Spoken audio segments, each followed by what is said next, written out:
Let's get the latest on the situation with Leila Molana-Allen, who's a special Middle East correspondent for PBS News Hour, and also delighted to be joined by Sir Michael Fallon, former Defence Secretary, of course, under David Cameron and Theresa May. Leila, I just want to start with you, given that you are focused on the region at the moment. There is some hope this morning that there won't be further escalation. Iran saying it wants to prioritise, as I say, the conflict in Lebanon and the Gaza. How optimistic should we be, though? Yeah, look, I mean, it's very clear, and it always has been very clear over the last few months, that Iran does not want a war. Iran has not wanted a war. The reality is Iran is not in a position to fight a war. Now, statements that come out of the government are very different from the reality on the ground. They're also in a difficult situation because the new president, Masoud Pezeshkian, who is a moderate, although remember, whenever Iran elects a moderate, that means somebody who's still been approved by the other ayatollahs, by the supreme leader. He has been trying to encourage restraint. The statements coming out since the attack. Now, of course, it took 3 weeks for retaliation to come back from the huge Iranian attack on Israel on October 1st, 200 ballistic missiles that really scared people in Israel because it showed both Iran's capability and their willingness to use it. There's been a lot of debate going on with the United States, with Israel's allies, saying, please don't hit their nuclear sites, please don't hit their oil installations. That is going to escalate. They're going to have to respond. This was a very specific strike against military targets. When the IDF put out a statement, they said, look, we have hit the missiles factories that we know made the munitions that sent those missiles that were sent to Israel. We've hit the missile launch pads that they were sent from. And interestingly, something that settled some alarm bells, people, they said, we've hit the aerial defense systems that prevented Israel from moving freely in Iranian airspace. And that's made people angry because, of course, Israel has no right to move freely in Iranian airspace. It's a sovereign country. All the statements coming out of the country, the hardliners are trying to downplay how big this attack was. One hardline MP in Tehran said, the Israeli mountain only gave birth to a mouse, but we should still retaliate. The supreme leader said, look, our youth were heroes. They defended. 4 soldiers were killed while they were trying to set off the defense systems against the Israeli attack. But we should now, while retaliating in a measured way, we should be focusing on our involvement in the region, as you said there, focusing on a ceasefire in Lebanon and Gaza. Firstly, they want to portray themselves as moral leaders. And secondly, even though this is the first time that Iranian airspace has been invaded at great strength since the 1980s, since the war with Iraq. So that's a huge incursion, a huge escalation. They don't seem to want to push this any further. On Israel's side, of course, the reality is no one's going to try and invade Iran. It's completely impossible. It's an enormous country. That would be absolute folly. So everyone hopes that this part of it, this kind of volleys back and forth between Israel and Iran, will be mooted down for now. The reality, though, is that's not actually the war that's being fought. The war that's being fought right now is the thousands of people being killed on the ground in Gaza and now Lebanon. So to say that this is a de-escalation if there are no more missile attacks really isn't the reality of what's happening on the ground in the region.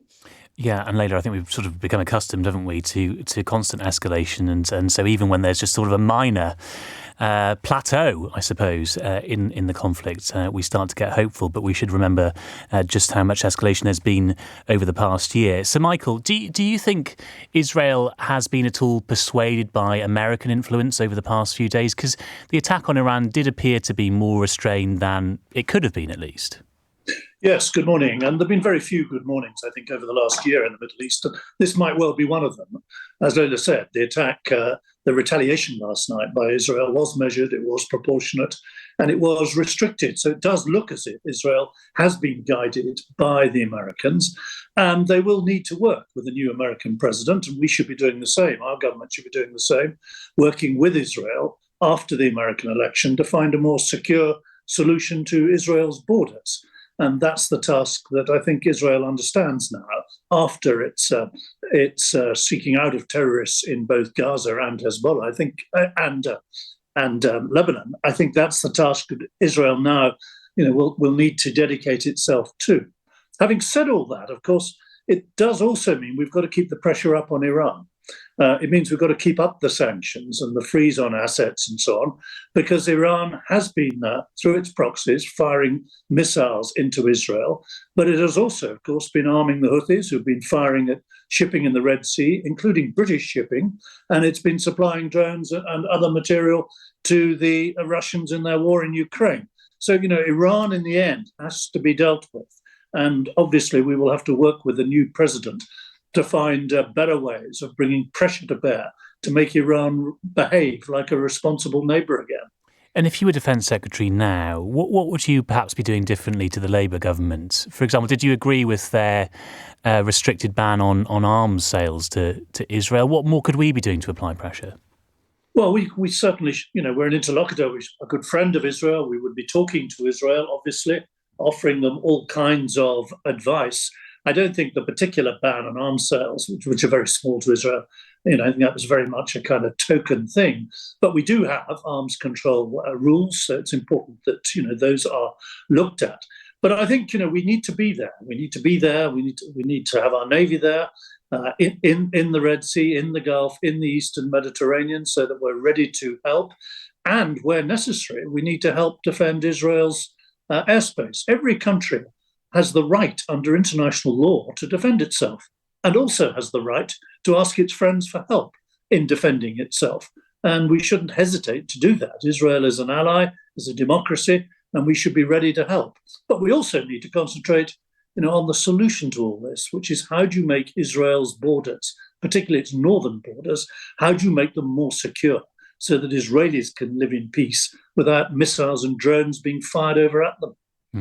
And Leila, I wonder how much of the influence of the US election you can sort of feel on the ground in the Middle East. I mean, I wonder whether it feels almost as if things are on pause until we know the result of that election and we've got absolute certainty about what the policy of the new US president will be. We had Muslim leaders, for example, over the weekend backing Donald Trump.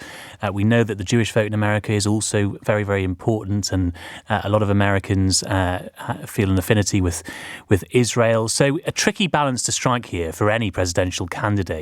Is that obvious on the ground in the Middle East? Does that influence kind of feel fairly obvious? It does. And I should say, I've just returned from several weeks reporting on the ground in Lebanon, where, of course, the conflict is escalating hugely. It does feel things are on pause, but not in terms of people are eagerly waiting to find out who wins in the election, what steps might be taken. People feel things are on pause, that they are being allowed to die in their hundreds because nobody is willing to take moral action on what's happening because people aren't sure who's going to win and people are focused on the election. Arabs and Arab Americans, there are many US citizens in Lebanon are absolutely furious as what they see as the complete moral abdication of responsibility by Kamala Harris, by the Biden administration, to tackle their Israeli allies and say what's happening right now is unacceptable. I mean, we're seeing hundreds of civilians dying. I've been going through the rubble of residential buildings where Israel has targeted one Hezbollah member and killed 60 civilians, including many, many children. What Michael was saying there, I'm afraid those of us who live and work in the region feel quite differently. The kind of level of pressure that's being applied to Iran sanctions-wise hasn't really worked. Politically, all that it tends to do is make civilians on the ground suffer, and that doesn't seem to have turned them against their government. That makes them more hardline and makes people like Masoud Pezeshkian, the new president, who ran on a platform of trying to be slightly more friendly towards the West, have a very difficult job because they feel, well, why should anyone there care about us? Meanwhile, yes, the West is a friend of Israel. The West is also a friend of Lebanon. A very dear friend of Lebanon says that, they care very much about this country. That's also a peaceful foothold in the region that they want.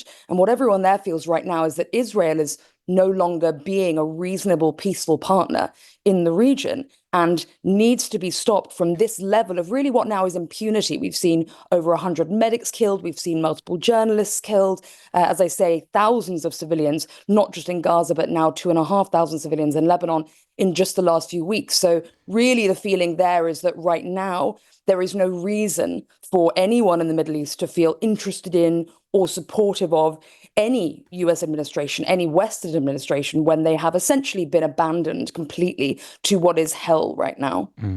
Okay, Leila. So, Michael, last word to you. I just wonder, as a former Conservative MP, as a former Defence Secretary yourself, do you have a preferred candidate in the US election? Because foreign policy is going to form a massive part of who wins that election. And, of course, it'll have great implications for the whole world.